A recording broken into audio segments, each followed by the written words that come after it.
Connell, Sky News, Canberra. Leapt to the US presidential hopeful's defence amid a tax scandal, comparing him to Steve Jobs and Winston Churchill. The Republican candidate's 1995 tax return indicates he took a near $1 billion loss so he could avoid paying federal taxes. It's believed the tactic may have allowed him to go untaxed for 18 years. Former New York Mayor Rudy Giuliani says it simply shows Mr. Trump is a shrewd businessman. I think he even used the term genius. Mr. Giuliani says Trump has similar tenacity and perseverance to Apple founder Steve Jobs and World War II hero Winston Churchill. Well, that's a bit of a stretch, I would say. Bruce Hawker, Grahame Morris joined me on the panel today. Gentlemen, thank you so much for your time. Bruce Hawker, first to you. We've got to start with Trump. Nothing has stuck to him so far. This is unlikely to. Well, it's not going to affect his core vote. There's no doubt about that. Those people, as he once said, you know, would vote for him even if he shot somebody in Fifth Avenue. So I think he said that. He said that. So he's got that vote locked up. The question is whether those swinging voters out there, many of whom feel that they're overtaxed and underrepresented, are going to be very impressed with what's happening. Now, I know you were in the States for the convention. What is going on the ground war that we hear so much about? I mean, we see the macro side of things, but what's happening on the ground? Is anything shifting? Is it shifting away from right in those 4 states that I've got my eye on? Well, they're definitely working hard in those so-called battleground states like Ohio and Virginia. But the Democrats are even now talking about seats or states like Utah as being possible for them to capitalise on, which are really true blue Republican states. So I think there are all sorts of things happening on the ground, and we're really getting into the critical period now where a lot of those undecided voters are going to decide not so much whether they're going to vote for Hillary or for Trump, but whether they're going to actually vote at all. Yeah, and this is what it comes down to in large part, getting out the vote in the United States, something we don't worry about here because we've got compulsory voting. Yeah. Critical there. It's whether they get off the couch, as you rightly point out. Grahame Morris, what do you make of this? Because this was a feature of the first presidential debate, which most commentators gave to Hillary Clinton. But also in the last week, you've seen a lot of focus on Trump's history with women, whether it be his ex-wives or whether it be a former, beauty pageant contests. Look, I don't think the Trump people have laid a glove yet on Hillary. They've tried all sorts of things and so have the media, but nothing has stuck. Conversely, Trump has given himself an uppercut at least once a week, and he's hurting himself. And there's no doubt, Bruce is right, how many people are actually going to go out and vote.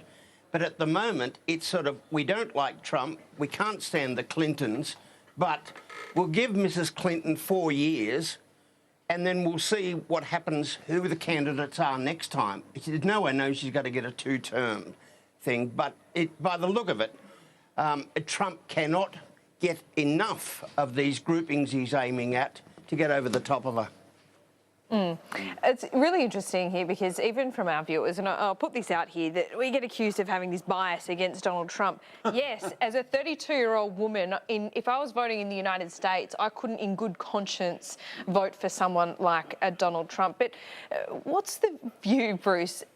What's the establishment saying? I mean, there's so many in the US that privately and publicly are saying that they cannot vote for Donald Trump. George W. Bush is gone missing. A lot of Republicans are going to be very busy on voting day, but even privately, on an international scale, even coalition politicians here just kind of shake their head at Donald Trump. And I think this is the problem for him in his campaign. He's giving people plenty of reasons not to turn up on the day. They may not be prepared to go and vote for Hillary Clinton, but they may well not turn up on the day. And that, of course, would be devastating for him. On top of that, he doesn't actually have the machinery on the ground that other Republican candidates have had in the past, and he doesn't really have strong support, as you pointed out, within the Republican National Committee to get the work done on the ground that's needed. I mean, I think some of them might even sigh some relief and say, if he loses, well, let's look at 4 years' time down the road, because Clinton is not a particularly attractive candidate,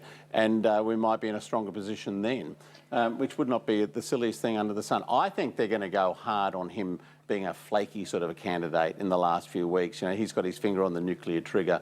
Do we really want somebody like that who really does have, you know, absolute power to push the button to be the person that is calling the shots? Grahame Morris, are we just snobby, part of the establishment media, part of the establishment politics? Well, there's a bit of that, but look, I would like to see him do well. But it seems to me that the Republicans had a couple of other candidates who probably would have beaten Mrs. Clinton, but you know, Trump has weaved his way through the pre-selection system and is there, and he's just carrying too much baggage, and I don't think he has a clue how to get out of this pickle. He's just upset too many groups. Yeah, that's right. That's exactly right, and it does come down to that. You can't traditionally be offending women, Hispanics, blacks, disabled, and any other group that you want to talk about out there, and expect you're going to win on the day. I know the vote shows that he's much closer than people expected him to be. My hunch, though, is that come election day, unless there's some massive turnaround, he's going to be beaten soundly. I don't think that's in the polling at the moment, but that's my gut feeling. Well, I did see on social media today this establishment of the Trumpettes. Let's hope that's not too widespread. Anyway, speaking of unhappy, Kevin Rudd on his bid for the UN, quite a terse statement from him today, but has pointed out that another country has offered to nominate him. What's the idea here? Can he get there with another country's nomination? And who do you think that country might be? Well, I've got no idea on either, really. Because he did rule out with Kieran a couple of weeks ago that, you know, Hillary Clinton, it's been said behind the scenes, is quite a fan of his, and she might nominate him if she wins the presidency. He's described that as la land type stuff. But is there another I think option? it could be any of the. I think any nation in the UN can nominate him. I don't think it has to just be a UN Security Council country. So, you know, there's 140-something nations there, any one of whom could actually put his name forward if they wanted to do. But you know Kevin Rudd better than most of us, Bruce. Do you think he's got the drive to pursue this from any angle that... Well, I don't... He's certainly got the drive. No one has ever doubted that. And he's certainly got the enthusiasm. Whether he'd be prepared to go down that path or not seems unlikely, given the statements that he made in the last 24 hours about... not going against the will of the Australian government, and of course the Australian government wouldn't want him to do it, even though they're not prepared to come out and say it in so many words. So I think whoever it is, it suggested that he be the candidate showing more character and more presence of mind than our Prime Minister has. But I suspect that this won't go anywhere. Yeah, Grahame, Kevin Rudd doesn't give up easily. Can what? I said Kevin Rudd does not give up easily. Do you expect this is the end of the road for him, though, with the UN? Yeah, I do, and I think he should move on. Look, it may well be that somebody like Tuvalu or the Cook Islands said, hey, we'll back you, Kevin, but they don't count. And look, he's already said that he's not going to be a candidate, and he just hasn't got the support. In some areas, he has some ability, and he'd slot in quite a few good spots in the UN, just not this job. OK, let's move to domestic issues now. Newspoll analysis, not a new poll today, but it shows that the Turnbull government is losing support in every state in the election that he went with. Malcolm Turnbull went quite well in Western Australia, Queensland, South Australia, even New South Wales. Grahame, what do you put this down to? What factors are at play here? And, you know, this stage of an election cycle, does it really matter? No, it doesn't. And everyone's got to remember that Bill Shorten is still the opposition leader, and long may that be the case. Bill Shorten is the biggest asset the government's got. But look, it's not surprising that the government has lost ground. You look at what has been the main noise out there, and it's sort of that ABC Fairfax agenda, which is the only thing that's cut through is the gay marriage thing. You know, nothing else is cut through. And people are surprised that a poll comes in that says, hey, people in country areas and older people are not real thrilled with the way the government's going. Is that the government's fault, or are they not concentrating on the right things, or is it the media? No, it's the government. The government has the ability to shift the agenda when it wants to, and it just keeps coming back to this sort of Labor Party agenda.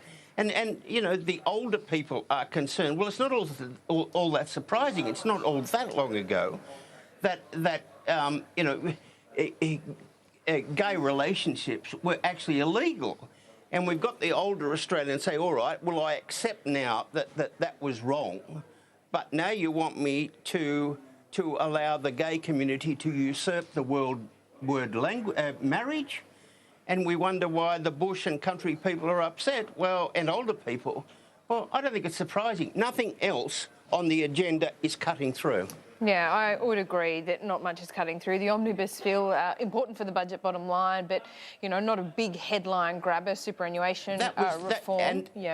And you're right, that was really, really important, but it just didn't get out of Canberra. No, it didn't. It did not cut through. It didn't. And you look, it is one of those issues that is difficult to cut through because it's a budget bottom line thing. As Graham points out, very important. But Bill Shorten is very good at, I mean, he's used this in the election campaign. I think he's carried it on to now. He's good at shifting the agenda to talking about things he wants to talk about. Would you agree? Well, I think so, and that is the stuff of opposition. I mean, you've got to fight on the high ground. And if Shorten... And sometimes get into the mud. Well, and sometimes get into the mud as well. But sensibly, he will move the argument around to where it suits him to keep the government off balance. You know, I've often said that a good opposition leader is like a guerrilla leader. You know, they don't have a big force behind them, but if they can go in there and strike in vulnerable spots and then withdraw and leave the big government or the big army a bit dazed and confused, and they're doing their job tactically. And I think he's a good tactician in that regard. But, you know, again, I think Graham's pretty much on the money on this thing. When the big issue is gay marriage and nothing else, and a large swag of Conservative voters don't even like the idea of that, let alone whether it be in whether it go to a plebiscite or to a vote of the Parliament. They don't even like the proposition in the first place. Then, of course, he's going to be held responsible for the management of that exercise. It's not the only thing, but I think it is significant, and it, I think, explains in some part why we've seen a rise of, you know, Pauline Hanson's and others again, because they represent, you know, an alternative view of the world, not one that I particularly subscribe to, but it is a view that people can latch onto. I think we're seeing that now, and of course Labor is doing quite well because it's managing to keep the government and Turnbull on the back foot. Answer me this though: is there a vulnerability in this renewables debate that's just cropped up for Bill Shorten? Labor has a target of 50% renewables by 2030 with no detail on how to get there. Well, potentially, but you have to start, I think, if you're a forward thinker, from the premise that you can't keep relying on coal forever. You know, for your generation, I think that's a critically important issue. 32, as you've just told the world. But for me, who's 61, and Grahame is about 161, it doesn't really matter, you know, how much coal gets burnt and how hot the world gets, because we won't be around. But for your generation, I think it's critically important. So those older people, they are obviously in that camp where they don't like the whole idea of climate change being a subject for debate. But for younger people, I think it's critically important. And I think Labor can't resolve from that, but they do have to be evidence-based in the way in which they go about their push for renewable energy, because it is, in my view, the answer to a lot of the problems going forward. But you know, it has to be substantive, and it has to be defensible, and that's where I think they need to really make the argument. Don't let, you know, the Andrew Bolts and the others of the world get on top of this argument and make it a one where, you know, Labor's on the defensive. Graham, this is really interesting, because this 50% renewable target by 2030 from Labor it's been in play for 6 months. It was there well before the election campaign. It makes you wonder now, why the coalition didn't push it during the campaign? Because it seems to me that at the moment there's almost this ground being laid to have this as the next carbon tax debate almost. Yeah, look, there are a million things that should have been raised in the campaign that weren't. It was quite a strange campaign. But you're right. It just seems to me South Australia has done the rest of the country a favour in that all the alarm bells, all the red lights, all the oh dear, shock horror sort of stuff has come to the fore, and that is do not close down coal-fired power stations and everything else until you know that there's 100% certainty for your supply. Yeah, the South Australian thing is a bloody disgrace. And we've got all these business people around the world starting to say, should we invest in Adelaide? And they Google and they say, well, hang on, they can't even give us electricity. It's terrible. Yeah, I mean... the transmission lines did yeah, go down. I was just about to say the transmission lines. It really wouldn't have mattered if it was fossil fuel or flatulence. You still would have had a problem getting the energy out there because the transmission lines had collapsed. Very important. And also, Graham, we hear from Malcolm Turnbull that he wants to see a more cohesive move towards renewables in terms of the states and the federal government's target. You have 41% of renewables in South Australia, Queensland wanting to move to 50%, Victoria the same, and the federal government on 23.5%. So if Malcolm Turnbull wants to have these negotiations, doesn't the federal government need to move that target as well? Because that would be the nature of a negotiation, wouldn't it? Well, what's the point of having a target if it's a stupid one? And we've just seen in South Australia. But Malcolm Turnbull says 50% is stupid, ACT 100% is stupid, but how do you define what's the sensible target? Well, look, we are going to reach our target by 2020. Big tick for Australia, big tick for the government. Some of these ones that are talking about 2030 and 2050 are just Looney Tunes. You know, unless everyone wants to build sort of nuclear reactors in a hurry, and they take a long time, and people just won't do it. But you know, the number one job, or apart from security, of any government is to make sure that you've got energy security for your people, that we can turn on the lights, turn on the fridges.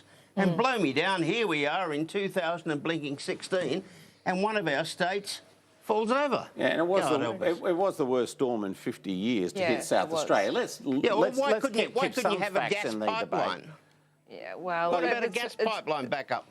Well, they haven't built one, and no government suggested that they build a gas pipeline. There was an interconnector, and there is an interconnector, but the storms knocked over the power lines. Yeah. So this is an important debate, but let's not get too carried away by it. I think the important thing is you look at the fundamental premises that we're working from here, and that is that we do have global warming. The world is getting hotter, and it is going to be a significant problem in the future, and we actually do have to address these issues. We can't ignore them. We've got to be, we've got to be accepting that we have to do serious, mitigation in this space, or we're not going to reach targets, and that's going to be a huge problem for your generation. There's a lot of stock being put in these upcoming COAG meetings. I'm not sure we've solved it here. I'm not sure COAG will either. No. But Bruce Hawker, Grahame Morris, great to chat to you. Sorry, it's hard in Canberra when you're all there alone. Hard to get the last word in there, Grahame Morris, but there'll be another opportunity, I'm sure. We'll speak to you soon. Fine. Okay. Gentlemen, thanks so much for that. Quick break here on PM Agenda. We'll be back with the last word.